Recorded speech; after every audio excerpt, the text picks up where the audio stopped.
Hello, आप सभी का इस चैनल पे स्वागत है। मैं हूं अरुण कुमार यादव और आज इस वीडियो में हम देखने वाले हैं मैथ्स क्लास 7th का जो चैप्टर नंबर 1 है इंटीजर्स, एनसीईआरटी का जो चैप्टर नंबर 1 है इसका इंट्रोडक्शन।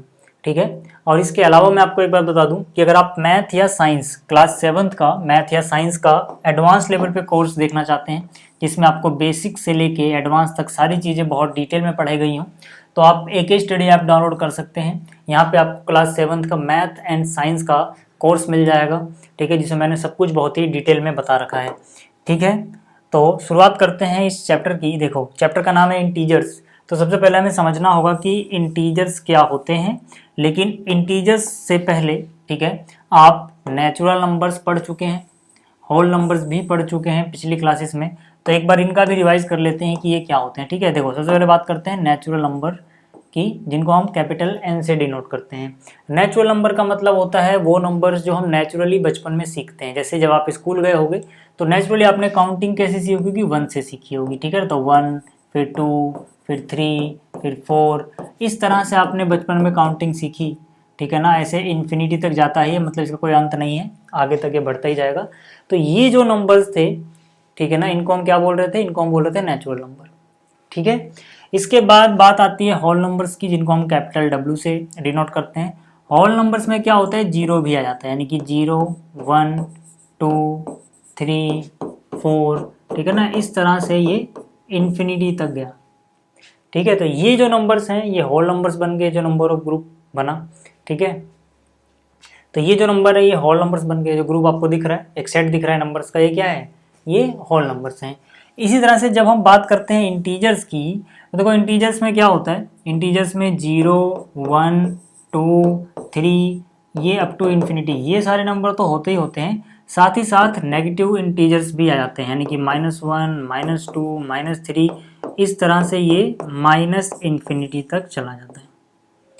ठीक है, आपको याद रखना है कि जो 1 से लेके इन्फिनिटी तक ये चीज़ है, ये जो नंबर्स हैं ये पॉजिटिव इंटीजर्स हैं। ठीक है, 1 से लेके इन्फिनिटी तक जो भी है ये पॉजिटिव इंटीजर्स हैं। ठीक, इसके अलावा यहाँ पर जो -1 से लेके माइनस इन्फिनिटी तक गया है ये नेगेटिव इंटीजर्स हैं। ठीक है, और एक चीज़ बच गई जो यहाँ पे, यानी कि 0, ये ना तो नेगेटिव होता है ना ही पॉजिटिव होता है, ये एक न्यूट्रल नंबर है। ठीक है, ये एक न्यूट्रल नंबर होता है। ठीक है, कभी अगर कन्फ्यूजन हो जाए कि 0 पॉजिटिव है या नेगेटिव, तो सिंपल सी एक बात याद कर लेना कि पॉजिटिव नंबर्स का मतलब ही वही होता है कि जो 0 से बड़ा हो। पॉजिटिव की डेफिनेशन क्या है? जो 0 से बड़ा है। तो 0 खुद से तो बड़ा नहीं हो सकता ना, इसीलिए 0 पॉजिटिव नहीं है। इसी तरह से नेगेटिव नंबर्स का मतलब है कि वो नंबर्स जो 0 से छोटे हैं, तो 0 खुद से छोटा भी नहीं हो सकता, इसलिए 0 नेगेटिव भी नहीं है। तो 0 जो है ना तो नेगेटिव होता है ना पॉजिटिव होता है, बल्कि न्यूट्रल होता है। ठीक है, इंटीजर समझ में आ गए। अब देखो यहाँ पे खास बात क्या है कि भाई जो इंटीजर्स हैं या नेचुरल नंबर है या होल नंबर है, इन तीनों में खास बात ये है कि ये सारे पूरे पूरे नंबर होते हैं, मतलब आधा अधूरा नहीं होता। जैसे आपको बोलना है 1.5, पौने 2, 2.5, 2.25, ठीक है, 3.5, वो सारे नंबर यहाँ पे नहीं आएंगे। जैसे मैं कोई एक फ्रैक्शन लिखूँ, 3/4 लिखा मैंने, 3/4, तो ये ना तो इंटीजर है, ना ही होल नंबर है, ना ही नेचुरल नंबर है। तो ऐसे आधे अधूरे वाले जो नंबर्स होते हैं, या फिर मैं पॉइंट में लिख दूं, जैसे 1.5 लिखना है मुझे, यानी कि 1.5, ठीक है, तो ये भी नेचुरल नंबर नहीं है, होल नंबर भी नहीं है, इंटीजर्स भी नहीं है। ठीक है ना, तो जो अभी हम फोकस कहाँ करने वाले हैं इस चैप्टर में? इंटीजर्स पे। ठीक है, तो आप यहाँ पे ध्यान दो। ठीक है, तो जो ये नंबर लिखे गए हैं ना, ये पूरे पूरे नंबर होते हैं। इसमें 3.5, पौने 2, 2.5, ठीक है ना, ये सब नहीं आएगा। जो भिन्न होती हैं, फ्रैक्शंस होती हैं, वो नहीं आएगा। ठीक है, तो इसमें सारे पूरे पूरे नंबर हैं। 2 के बाद सीधा 3 आएगा, 2.25 नहीं आएगा, 2.5 नहीं आएगा, पौने 3 नहीं आएगा, ये सब चीज़ें नहीं आएंगी। 2.1 नहीं आएगा, 2.2 नहीं आएगा, ये सब चीज़ें नहीं आएंगी। ठीक है ना, तो ये होते हैं इंटीजर्स। ठीक, क्लियर हो गया इतना? अब इन्हीं इंटीजर्स पे, ठीक है, हमें कुछ बातें हैं, जो कुछ पॉइंट हैं, ठीक है, वो पढ़ना है, जो मैं आपको यहाँ पे बताने वाला हूँ। एनसीईआरटी की जो एक्सरसाइज है उसके जो क्वेश्चन है वो हम अगली वीडियो में देखेंगे, लेकिन ये वीडियो बहुत इंपॉर्टेंट है क्योंकि आपको बहुत सारी बेसिक चीज़ें यहाँ पे पता लगेंगी। जैसे जैसे यहाँ पर देखो, सबसे पहले क्या लिखा हुआ है? Closure under addition. और यहाँ पे मैंने क्या लिखा हुआ है कि sum of two integers is always an integer. ठीक है, इंटीजर जो होते हैं वो क्लोज्ड होते हैं अंडर एडिशन। इसका मतलब क्या है, क्लोजर अंडर एडिशन का ये मतलब है कि जब भी हम दो इंटीजर्स का सम निकालेंगे तो एक इंटीजर ही मिलेगा। ठीक है, जैसे समझो कि मेरे पास कोई इंटीजर था, उसमें मैंने कोई दूसरा इंटीजर जोड़ दिया, तो जो रिजल्ट आएगा, ठीक है, जो रिजल्ट आएगा वो भी एक इंटीजर ही आएगा। ठीक है, जो रिजल्ट आएगा वो भी एक इंटीजर ही आएगा। जैसे यहाँ पे लिखा मैंने 5 और यहाँ पे लिख दिया 3, 5 + 3। अब आपको पता है 5 एक इंटीजर है, 3 भी एक इंटीजर है, तो 5 और 3 का जो सम आएगा वो भी क्या आएगा, वो भी एक इंटीजर ही आएगा। ठीक है, आप दुनिया में कोई से भी दो इंटीजर जोड़ लो, उनका जो सम आएगा वो भी एक इंटीजर होगा। इसी बात को हम कहते हैं कि integers are closed under addition, मतलब एडिशन करने पे दो इंटीजर्स का हमेशा एक इंटीजर ही मिलेगा। क्लियर होगी इतनी बात? ठीक है, अब मैं ये उम्मीद करके चल रहा हूँ कि आपको इंटीजर्स का, ठीक है, सब्ट्रैक्शन, एडिशन ये सब आता है। हालांकि मैं भी बताऊंगा, बट अभी ठीक है, चलो पहले बता ही देता हूँ। जैसे जैसे मान लो यहाँ पे तो 5 और 3 था, आपने आसानी से कर दिया। समझो यहाँ पे -5 + 3 होता, ठीक है ना। ऐसी चीजें आपको आनी चाहिए, मैं भी डिटेल में समझाऊंगा आपको कि इनको हम जोड़ते कैसे, घटाते कैसे। जिसको नहीं आता टेंशन मत लेना, ठीक है। अभी आप इतना याद रखो, जैसे अलग अलग अगर निशान हुए, निशान अलग अलग मतलब नंबर के यहाँ पे लेफ्ट में देखना है, ठीक है। जैसे 3 प्लस का है और 5 माइनस का है, ठीक है। तो -5 + 3 करोगे तो ये आपको कितना देता है, ये आपको देता है -2, ठीक है। सबको आता है इतना, नहीं आता तो बता देता हूँ। जब निशान अलग अलग रहे, जैसे एक माइनस है एक प्लस है, तो हम घटाते हैं, ठीक है। तो -5 है और प्लस का 3 है, तो हम क्या करेंगे, हम देखेंगे किसमें से आसानी से घट सकता है। तो 5 में से 3 घट जाएगा, तो 5 में से 3 घटाया 2 बचा, जिसमें से घटाया है उसके आगे निशान क्या है, माइनस, तो रिजल्ट में भी उसके आगे वाला निशान ही लगता है, ठीक है। अब इससे आगे की मैं आपको आगे की प्रॉपर्टी पढ़ाऊं, ये जोड़ना घटाना आपको आना चाहिए, इसलिए मैं डिटेल में थोड़ा सा बता दूं, ठीक है। देखो बहुत सारे बच्चों को कन्फ्यूजन रहती है इस चीज़ में कि भाई पढ़ाया आपको क्या गया है। बहुत बार आपने देखा होगा कि टीचर आपको पढ़ा देते हैं कि भाई प्लस प्लस प्लस होता है, ठीक है, माइनस माइनस प्लस होता है, प्लस माइनस माइनस और माइनस प्लस माइनस, ठीक है। लेकिन यहाँ तक बताने के बाद एक छोटी सी चीज़ बताना भूल जाते हैं, जहाँ पे बच्चे कंफ्यूज रहते हैं। कन्फ्यूजन क्या है वो समझाता हूँ। जैसे सिंपल सा एग्जांपल लेता हूँ मैं, मान लो यहाँ पर मैंने लिखा -3 + 12, ध्यान देना जरा कन्फ्यूजन कहाँ आती है। और यहाँ पे फिर से मैंने लिखा -3 × 12, ठीक है। देखो ये जो रूल है ना, ये दोनों में ही लगता है, ठीक है, लेकिन थोड़ा अलग तरीके से लगता है, और वही चीज़ नहीं बताते हैं तो बच्चा कंफ्यूज रहता है। जैसे अगर ध्यान से देखो तो जिसको ये चीज़ बिल्कुल अच्छे से क्लियर नहीं की गई, वो क्या सोचेगा कि जैसे 3 माइनस का है 12 प्लस का है, तो बहुत बार बच्चों के दिमाग में रहता है कि भाई एक माइनस है एक प्लस है, तो माइनस प्लस तो माइनस होता है, ठीक है। तो कई बार वो क्या करते हैं, इसके रिजल्ट में भी माइनस लगा देते हैं, जबकि वो गलत है, इसके रिजल्ट में माइनस नहीं आएगा, ठीक है ना। अब ऐसा हो क्यों रहा है उसको जरा डिटेल में समझो। देखो जब भी गुणा हो रही होगी तब हम बात करेंगे कि माइनस प्लस, माइनस का मतलब है साइन, यानी जो निशान लगेगा, जो निशान माइनस प्लस माइनस होता है वो गुणा में होता है, ठीक है। जब गुणा हो रही होगी तब ये रूल लगाओगे कि माइनस प्लस, माइनस का मतलब है कि साइन को हमें माइनस रखना है, यानी निशान को। जैसे यहाँ माइनस फिर प्लस, ठीक है, माइनस प्लस, तो यहाँ पर माइनस है 12 के आगे कोई निशान नहीं, मतलब प्लस का है, तो माइनस प्लस माइनस साइन, यहाँ पर निशान की बात की जाती है गुणा में। नंबर तो मल्टीप्लाई ही होते हैं भाई, मल्टीप्लाई हो रहा है ना, गुणा हो रही है यहाँ पे, तो नंबर तो मल्टीप्लाई ही होंगे। 12 गुणा में 3 कितना, 36, तो यहाँ निशान ये आएगा। लेकिन जब यहाँ की बात की जा रही, जब गुणा नहीं हो रही, तब भी माइनस प्लस माइनस ही होता है, लेकिन वहां पे माइनस का मतलब होता है कि नंबर्स को माइनस कर दो, साइन को माइनस मत करो। किसको, जो नंबर्स हैं उनको माइनस कर दो। जैसे माइनस प्लस, यहां माइनस का मतलब है कि नंबर माइनस करने हैं, ठीक है। तो 3 में से 12 नहीं बल्कि 12 में से 3 माइनस करोगे, 12 में से 3 गया 9। और साइन किसका लगाना है, साइन मतलब निशान किसका लगाना है, जिसमें से घटाया है। क्या 3 में से 12 घटाया, नहीं, 12 में से 3 घट गए तो 9 आया है। तो क्योंकि 12 में से 3 घटाने पर 9 आया है तो इसका साइन लगा दोगे, 12 का आगे प्लस है तो यहाँ प्लस आएगा। ठीक है, यही कंफ्यूजन बहुत बार बच्चों को रहती है। ध्यान से देखो, यहाँ पे माइनस प्लस माइनस लिखा हुआ है, लेकिन यहाँ पे माइनस प्लस का आंसर माइनस नहीं आ रहा बल्कि प्लस आ रहा है। क्यों आ रहा है, क्योंकि माइनस प्लस माइनस जो निशान होगा वो हमेशा गुणा में चलता है रूल।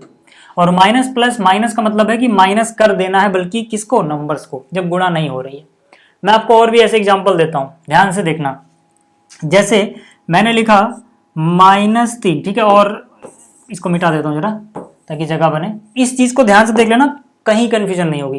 ठीक है, मैंने यहाँ पे लिखा, एक एग्जांपल लेते हैं, चलो -3 क्या आएगा इसका रिजल्ट। और यहाँ पे मैंने लिखा -3 गुणा -3 क्या आएगा इसका रिजल्ट। मैंने आपको क्या बताया, देखो रूल आपको एक ही याद रखना है, अलग अलग नहीं याद रखोगे। माइनस प्लस माइनस होता है, माइनस माइनस प्लस होता है, जैसे यहाँ भी माइनस, यहाँ भी माइनस, यहाँ भी माइनस, यहाँ भी माइनस। नियम तो देखो यही वाला लगेगा, माइनस माइनस प्लस होता है। लेकिन माइनस माइनस प्लस होता है अगर मैं निशान की बात करूं, मुझे अगर साइन पे ध्यान देना है तो किस में ध्यान दूंगा, जब मल्टीप्लाई हो रहा होगा या डिवाइड हो रहा होगा। ठीक है, डिवाइड में भी ऐसे चलेगा, माइनस माइनस प्लस, नंबर तो होंगे गुणा, 3 गुणा 3 कितना, 9। लेकिन यहां पर क्या होगा, यहां पे माइनस माइनस प्लस होने का मतलब है कि नंबर्स को प्लस करोगे, साइन को नहीं। साइन मतलब निशान को प्लस नहीं करना है सर, नंबर्स को प्लस करना है। 3 और 3 6, निशान जब एक जैसे हो तो निशान वही रहेगा, बल्कि नंबर प्लस हुआ है निशान वही रहेगा। ऐसा क्यों हो रहा है जरा समझो इसको। ऐसा इसलिए हो रहा है क्योंकि सिंपल सा, मैं आपको पहले नेगेटिव नंबर्स का जो यहाँ पे मीनिंग है वो समझ लो। हम नेगेटिव इंटीजर से कुछ ऐसी चीजें डिनोट करते हैं जो पॉजिटिव के विपरीत है। मतलब जैसे मान लो कोई इंसान है और वो जुआ खेलता है, ठीक है ना, हालांकि जुआ खेलनी गलत बात है, बट मान लो खेलता है, ठीक है। तो वो क्या करता है, जब कुछ रुपए हार जाता है तो उसको माइनस में दिखाता है, जब जीत जाता है तो प्लस में दिखाता है। ठीक है, जैसे अगर उसने लिख दिया, मान लो अगर उसने लिख दिया +5, इसका मतलब वो 5 रुपए जुए में जीता है। और अगर उसने लिख दिया -5, इसका मतलब वो 5 रुपए जुए में हार गए। ठीक, तो अब सोचो, अभी जो मैंने लिखा था यहाँ पर कि भाई कोई 3 रुपए हार गया, जैसे 3 और 3 था, और फिर से 3 रुपए हार गया, तो टोटल तो वो क्या हुआ, कितने रुपए हारा या कितने रुपए जीता। भाई पहले मैच मान लो उसने 2 बार जुआ खेला, पहले मैच में वो 3 रुपए हारा, दूसरे मैच में भी 3 रुपए हारा। अब इसको आपको जोड़ना है। आप ही अगर जुआ खेलते, खेलना मत वैसे, ठीक है, तो पहले मैच में अगर आप 3 रुपए हार जाते, दूसरे मैच में 3 रुपए हार जाते, तो टोटल 6 रुपए क्या होते, हारे होते या जीते होते, हारे होते ना। तो हारने का मतलब यहाँ पे समझ लो अभी नेगेटिव लगाएंगे हम, इसीलिए निशान वही रहता है। ठीक है, लेकिन सोचो अगर इसका उल्टा होता, मान लो आपने पहले मैच में 4 रुपए जीत लिए, पहला मैच आपने 4 रुपए का लगाया, और ठीक है, अगले मैच में फिर से आपने क्या किया, 2 रुपए हार गए। ठीक है, या फिर इसको सिंपल सा लेते हैं, पहले मैच में मान लो आप 2 रुपए हार गए और दूसरे मैच में आप 5 रुपए जीत गए, तो ऐसे लिखोगे ना इसको। तो भाई 5 रुपए जीते और दूसरे मैच में तो +5 हुआ आपका। पहले मैच में आप 2 रुपए हारे थे तो -2 में चले गए, नुकसान हो गया ना आपका। सोचो आपको टोटल नुकसान हुआ या फायदा हुआ, जाहिर सी बात है। हारे जो थे सिर्फ 2 रुपए हारे थे, दूसरे मैच में 5 रुपए जीत गए, तो टोटल आपको 3 रुपए का फायदा हुआ है ना, क्योंकि 2 रुपए हारे थे, जीते तो 5 हो ना, तो घाटा सिर्फ 2 का हुआ तो उसको हटा दो। तो इसीलिए मैंने कहा जब निशान अलग अलग होगा तो डिफरेंस देखते हैं, हम घटाते हैं। 5 में से 2 गया 3, और जिसमें से घटाया है, यानी कि प्लस माइनस का निशान छोड़ दे तो जो वैल्यू बड़ी नजर आ रही है उसमें से घटाओगे, उसी का निशान लगाते हैं। मतलब उसके आगे क्या है, प्लस है तो प्लस, माइनस है तो माइनस। जैसे यहाँ पे अगर +2 होता और -5 होता, तब हम क्या करते, फिर से वही रूल, निशान अलग अलग है तो घटाओगे, क्योंकि नंबर्स को घटाना है। जब तक गुणा ना आ जाए, जब तक गुणा ना हो, तब तक साइन को मत लिखना ऐसे कि प्लस माइनस साइन माइनस लिख दो, या फिर वगैरह वगैरह जो भी है। जब तक बात हो रही है बिना गुणा के, यानी सिर्फ प्लस या माइनस है, तब तक आपको जो ये प्लस माइनस आ रहा है, इसका मतलब है नंबर्स को प्लस या माइनस करना है। अब यहाँ पे प्लस, यहाँ माइनस, प्लस माइनस माइनस होता है, लेकिन ये माइनस किसको करोगे, नंबर्स को आपस में माइनस करोगे। 5 में से 2 माइनस कर दो, कितना आ गया 3, लेकिन निशान उसका लगेगा जिसमें से घटाया है। 5 में से घटाया ना, तो 5 के आगे माइनस है तो यहाँ लगाओ। जबकि यही चीज अगर गुणा होती, +2 गुणा में -5, अगर ये चीज़ गुणा होती तब हम साइन देखते, निशान देखते कि प्लस माइनस माइनस होता है, 5 गुणा में 2 10 होता है। अगर ठीक है ना, जैसे गुणा में होता है वैसे डिवाइड में होता है। ठीक, तो इतनी चीज़ समझ में आ गई आपको। बाकी चीज़ें मैं आपको धीरे धीरे बताता रहूँगा, ठीक है, तो वो चीज़ें आपको आ जाएंगी, टेंशन मत लेना, एकदम प्यार से पढ़ेंगे हम, बहुत ही आराम से सारी चीज़ आपको क्लियर होती रहेंगी, ठीक है ना, धीरे धीरे। फिलहाल अभी इतना काफ़ी है समझाने के लिए कि sum of two integers is always an integer, ठीक है, तो इसको हम बोलते हैं एडिशन इज क्लोज्ड अंडर, ठीक है, integer are closed under addition. ठीक, इसी तरह से एक रूल और है कि क्लोज्ड अंडर सब्ट्रैक्शन। कहने का मतलब क्या है कि जो इंटीजर्स होते हैं, ठीक है, अगर उनका डिफरेंस निकाला जाए तो उनका डिफरेंस भी एक इंटीजर ही आएगा, ठीक है। Difference of two integers is always in integer, मतलब मैं यहाँ पर कोई इंटीजर लिखूँ और उसमें से एक दूसरा इंटीजर घटा दूँ तो जो रिजल्ट आएगा वो भी एक इंटीजर ही होगा। जैसे मान लो पहला इंटीजर मैं यहाँ लिखता हूँ और दूसरा इंटीजर इसमें लिखता हूँ। मैंने पहला इंटीजर लिखा 3 और दूसरा इंटीजर लिखा 2, तो 3 - 2 कितना आएगा, 1 आएगा। 3 एक इंटीजर था, 2 भी एक इंटीजर था, इनका डिफरेंस जो आया वो भी एक इंटीजर ही आया है। यहीं पे मैं लिख दूँ, ठीक है, यहीं पे मैं लिख दूँ, एक इंटीजर लिखा मैंने 3, दूसरा इंटीजर लिखा मैंने -3, अब रिजल्ट क्या आएगा याद रखना। अभी माइनस माइनस पास में है ना एकदम, मतलब इनके बीच में कोई निशान नहीं है तो गुणा है समझना, ठीक है, तो निशान गुणा वाला लगेगा। तो इसको कैसे सोल्व करोगे, देखो इसका अगला स्टेप ये रहा, -3 अपनी जगह रहेगा, सॉरी 3, या इसको ऊपर लिखते हैं, ठीक है, इसको ऊपर लिख देता हूँ मैं यहाँ पे, ठीक है। तो ये 3 देखो ये रहा, ये माइनस माइनस एक साथ हो तो माइनस माइनस निशान प्लस का हो जाएगा, क्योंकि इनके बीच में भी आपको गुणा समझनी है जब दो निशान एक साथ हो तो, ठीक है। और गुणा में तो हम साइन देखते हैं, माइनस माइनस प्लस, और ये 3, तो 3 और 3 कितना आया, 6, ठीक है। तो देखो एक इंटीजर था 3 और एक इंटीजर था -3, इनका डिफरेंस यानी माइनस किया गया, तो आंसर भी जो आ रहा है वो एक इंटीजर ही है। क्लियर हो गया, इसको हम बोलते हैं कि भैया closed under subtraction, integers are closed under subtraction. Clear है। अगला आता है कॉम्यूटेटिव प्रॉपर्टी, जो आपको कई बार पढ़नी होगी, कई बार का मतलब है अगली आने वाली क्लासेस में भी, ठीक है, 8th 9th 10th 11th 12th अलग अलग चीज़ों के लिए आप कॉम्यूटेटिव प्रॉपर्टी पढ़ोगे ही पढ़ोगे, ठीक है, सब जगह ये सेम ही रहता है, ठीक है।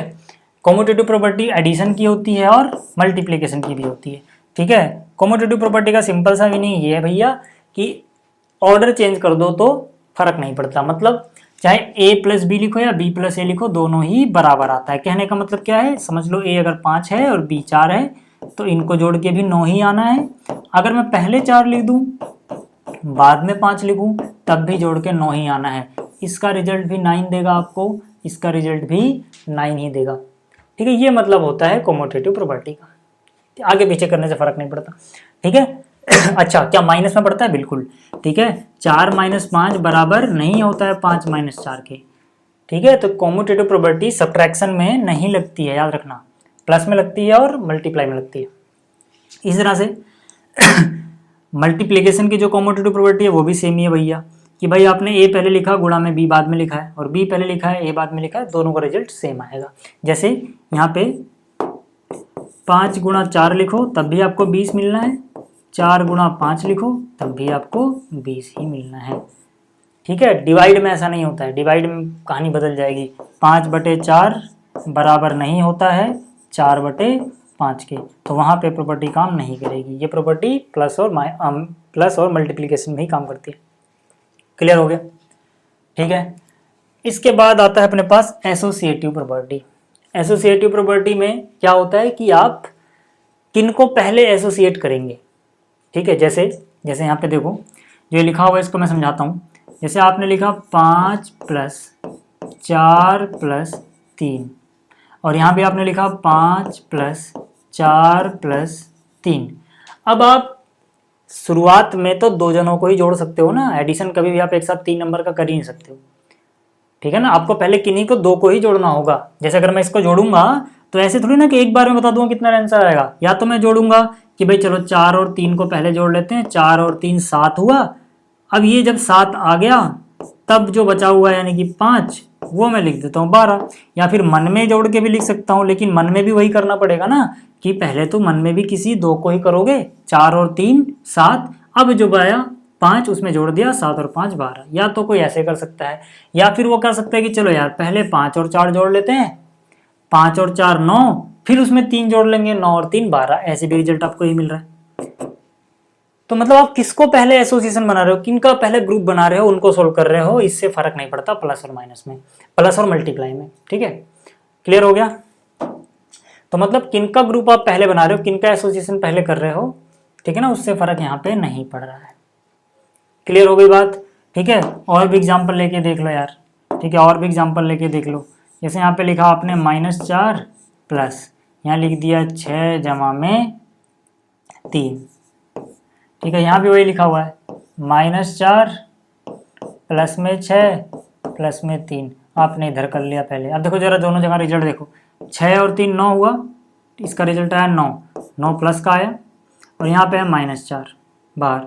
ठीक है, अब निशान अलग अलग है तो घटाओगे, मल्टीप्लाई तो हो नहीं रहा है ना, कि अब निशान के बारे में सोचो, प्लस माइनस है बीच में, मल्टीप्लाई नहीं, मतलब नंबर्स का आपको सब्ट्रैक्शन करना है।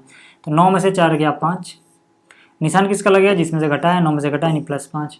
यहाँ पे आ जाओ जरा, यहाँ पे करोगे तो पहले ब्रैकेट सोल्व होगा, फिर से निशान अलग अलग है, 6 में से 4 गया 2, 6 में से घटा है तो 6 का निशान आएगा यानी +2, यहाँ पे 3 है। तो अब निशान एक जैसे हैं, 2 और 3 5, निशान वही रहेगा जब एक जैसे निशान होते हैं। ठीक है, जब भी निशान एक जैसे होंगे याद रखना, तब निशान वही रहता है इसमें। ठीक है, यानी कि -3 माइनस का ही 6 होगा, वहाँ माइनस माइनस प्लस का मतलब है नंबर को प्लस करना है। ठीक है, जबकि -3 गुणा में -3 माइनस माइनस प्लस मतलब निशान प्लस होगा और नंबर मल्टीप्लाई ही होंगे। ठीक है, फिर से बोल रहा हूँ, ये चीज़ समझ जाना, जब निशान अलग अलग हो तो घटाना है, एक जैसे हो तो जोड़ना है। ठीक है, ऐसे ही यहाँ पर भी चलता है भैया, मल्टीप्लाई में फर्क नहीं पड़ता, 3 गुणा में 2 गुणा में 1 लिखो, यहाँ भी 3 गुणा में 2 गुणा में 1 लिखो।